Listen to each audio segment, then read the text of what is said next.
정부가 독립유공자 후손을 찾고 있습니다. 전달하지 못한 훈포장이 있기 때문인데 포상을 받지 못한 후손도 있습니다. 상조회사에 가입했지만 회사가 폐업하면서 납입금을 돌려받지 못한 피해가 잇따르고 있습니다. 내부 고발자의 제보로 밀양의 한 사학재단의 비리가 드러났습니다. 하지만 이 내부 고발자가 이를 빌미로 돈을 뜯어낸 것으로 드러났습니다. 남해안 청정섬 마을이 피서철을 맞아 찾아온 피서객들이 남긴 쓰레기로 몸살을 앓고 있습니다.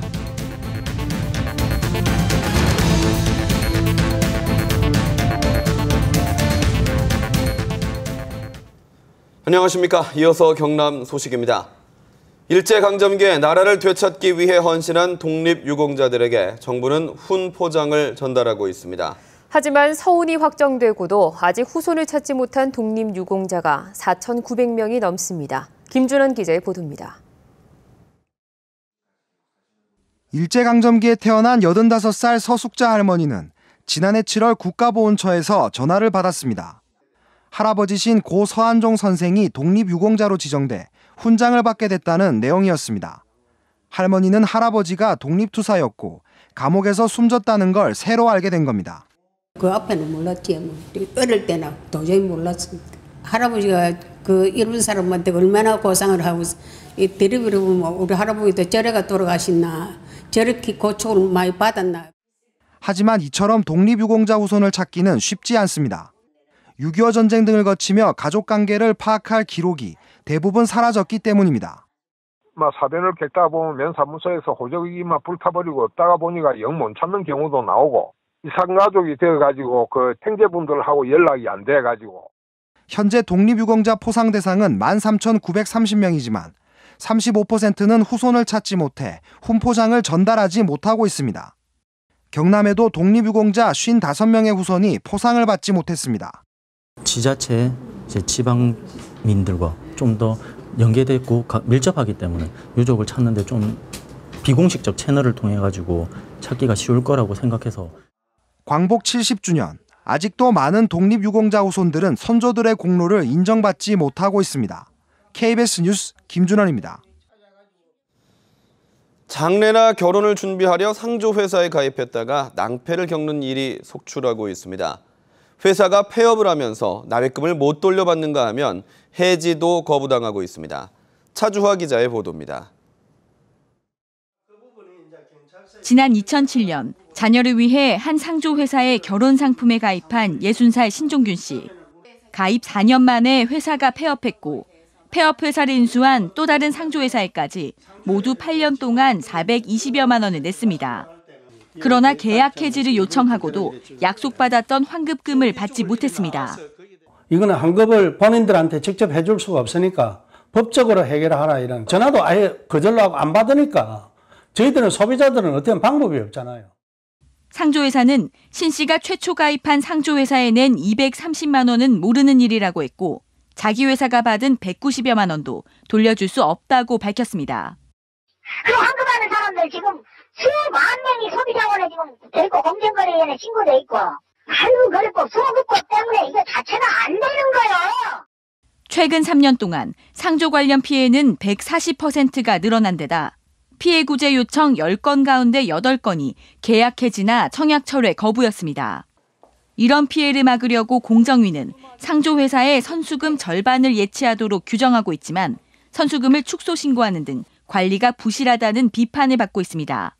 공정거래위원회 홈페이지 들어가면 상조업체의 어떤 재무제표가 계속적으로 나옵니다. 그거를 보고 또 판단한 다음에 이제 가입을 하시는 것이 좋고요. 전국 상조업체 가입자는 지난해까지 389만 명에 이를 정도지만 최근 4년 동안 폐업하거나 등록이 취소된 업체는 90여 곳에 달합니다. KBS 뉴스 차주화입니다. 내부 고발자의 제보로 사학재단의 비리가 드러났고 경남교육청이 감사를 벌여 관련자를 검찰에 고발했는데요. 이 내부 고발자는 제보하기 전에 비리 내용을 빌미로 사학재단으로부터 수천만 원을 뜯어낸 것으로 밝혀졌습니다. 이준석 기자가 취재했습니다. 경남 밀양에서 모 학교를 운영하는 사학재단입니다. 이 학교의 전 교장이자 재단 이사장인 74살 박모 씨와 그의 아들 등 친인척 6명이 각종 비리를 일삼다 지난달 경남교육청 감사를 통해 전말이 드러났습니다.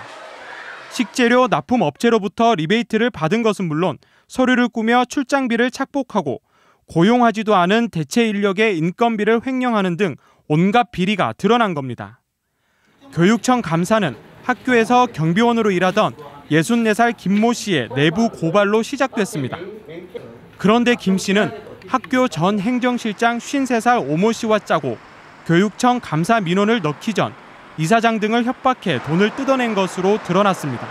학교 비리가 언론에 배포되고 교육청에 고발이 들어가면은 학교가 큰 문제가 생긴다. 그리고 교장선생님한테도 큰 명예가 실추되니까 그런 식으로 겁을 계속 주었습니다.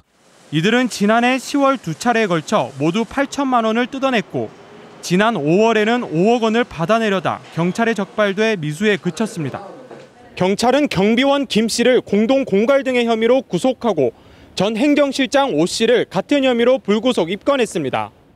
한편 창원지검과 밀양경찰서는 이 사학재단 비리에 대한 수사를 계속하고 있습니다.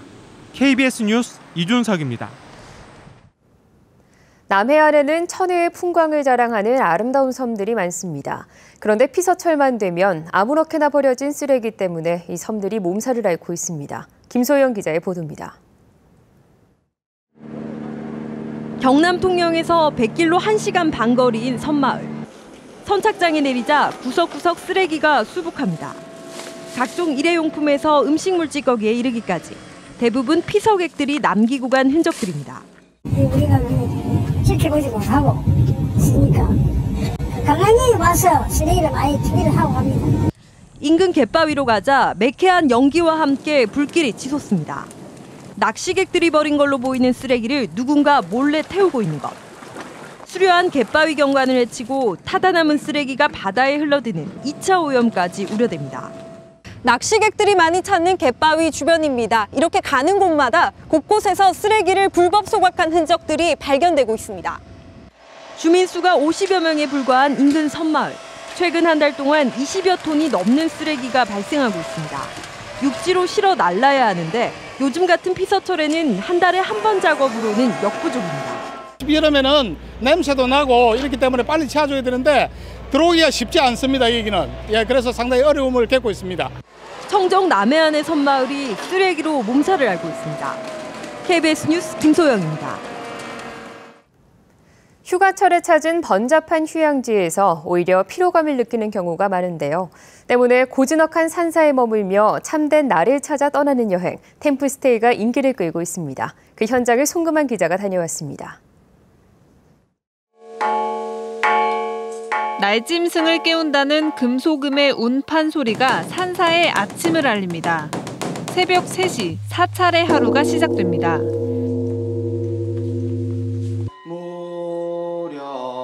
불교를 믿지 않는 사람도 경건한 마음으로 예불을 올립니다. 식사 전 노동을 통해 깨달음을 얻는 올력을 마칠 때쯤에야 날이 밝습니다. 합장이나 예불 모두 생소한 아이들도 고즈넉한 절에 금세 적응합니다.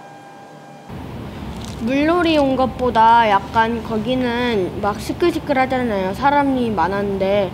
그리고 여기는 사람이 많은데도 시끌시끌하지 않고 그래서 좋아요. 물로 그릇을 정성스럽게 헹구고 먹을 만큼만 음식을 담는 의식을 통해 욕심을 비우는 법을 배웁니다. 이어지는 참선 시간. 명상 후에는 108배를 올리면서 자신을 낮추는 법을 배웁니다. 온전한 휴식을 위해 일상의 물건들은 일부러 멀리하기도 합니다. 핸드폰이나 이런 걸로 연락 같은 거 안 하고 게임 같은 것도 안 하고 그냥 몸이랑 책 한 권 갖고 오고 명상 좀 하고 그렇게 시간을 보내고 있어요. 도시에서 쌓인 피로를 풀 수 있는 사찰에 차분한 여유를 즐기려는 사람들의 발길이 머물고 있습니다. KBS 뉴스 송금환입니다.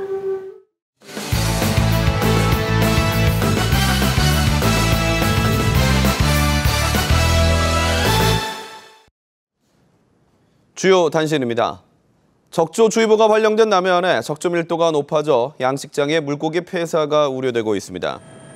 경상남도는 오늘 통영시 산양읍 풍화 오비에서 궁항, 한산면 공룡포에서 추원, 용초도에서 죽도해역에 고밀도 적조가 관측됐고 남해군 서면에서 하동군 고성해역에서 적조띠가 산발적으로 분포하고 있다고 밝혔습니다. 경상남도는 남해안 11개 지점에 적조 방제용 황토 5만 5천 톤을 쌓아놓고 적조 밀도가 높은 해역에서 방제를 시작했습니다. 오는 광복절에 경남 출신의 항일 애국지사 13명이 애국장과 애족장, 대통령 표창을 받습니다.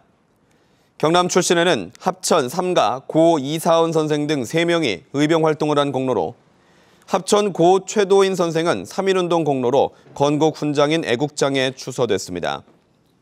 또 고성 출신인 고 박병수 선생은 의병활동을, 고 이장옥 선생은 3.1운동 공로로 건국 훈장인 애족장을 받습니다. 진해 글로벌 테마파크에 투자 의사를 밝힌 중국 실버선그룹 투자단이 경남을 방문했습니다. 실버선그룹 유금종 투자 총감독을 단장으로 한 방문단은 오늘 경남도청에서 홍준표 지사를 만나 진해 글로벌 테마파크 조성을 위한 행정지원 양해각서를 체결했습니다. 실버선그룹은 금융과 부동산, 광산, 미디어 등 9개 자회사를 두고 있으며 정부가 진행 중인 복합 리조트 사업에 투자 의향서를 제출했습니다. 대규모 적자로 경영난에 빠진 대우조선이 구조조정을 시작할 전망입니다. 대우조선해양은 부장급과 전문위원 등 고직급자 1,300여 명을 대상으로 이달 말까지 희망퇴직이나 권고사직을 단행할 방침으로 알려졌습니다. 또 임원 50명 가운데 해양 플랜트 부실에 대한 문책 등으로 이미 임원 7명이 퇴직했고 이번 주에 임원 7, 8명이 추가로 그만둘 전망입니다. 대우조선해양에 이어 삼성중공업도 경영 정상화를 위한 대책회의를 엽니다. 지난 2분기 1조 5천억 원대 영업 손실을 낸 삼성중공업은 내일 거제조선소에서 박대영 사장 주재로 임원회의를 연다고 밝혔습니다. 내일 회의에서는 임원 100여 명이 참석해 각 부문별 경영 정상화 방안과 구조조정 계획을 논의할 것으로 알려졌습니다. 통근버스 추락 사고로 2명이 숨지고 50여 명이 다친 사고와 관련해 거제시가 운송사업체에 대한 점검에 들어갑니다. 거제시는 자체 점검반을 편성해 운송사업체 472곳 1,293대 차량에 대해 운수 종사자와 차량, 교통사고 관리 등에 대해 중점 점검한다고 밝혔습니다. 거제시는 법령 위반이 적발될 경우 강력 행정처분할 방침입니다. 내년 제33회 전국 장애인 기능 경기 대회가 경남에서 열립니다. 경상남도는 2016년 제33회 전국 장애인 기능 경기 대회를 유치하는 데 성공해 내년 9월 중에 4일 동안 창원을 중심으로 개최한다고 밝혔습니다. 장애인 기능 경기 대회는 1981년 시작됐고 가구 제작과 귀금속, 목공예 등 42개 직종에서 800명의 선수 임원이 참가합니다. 진주 혁신도시로 이전한 한국토지주택공사 LH가 광복 70주년을 기념해 지역 독립유공자 주택 보수를 지원합니다. 경남 소식이었습니다.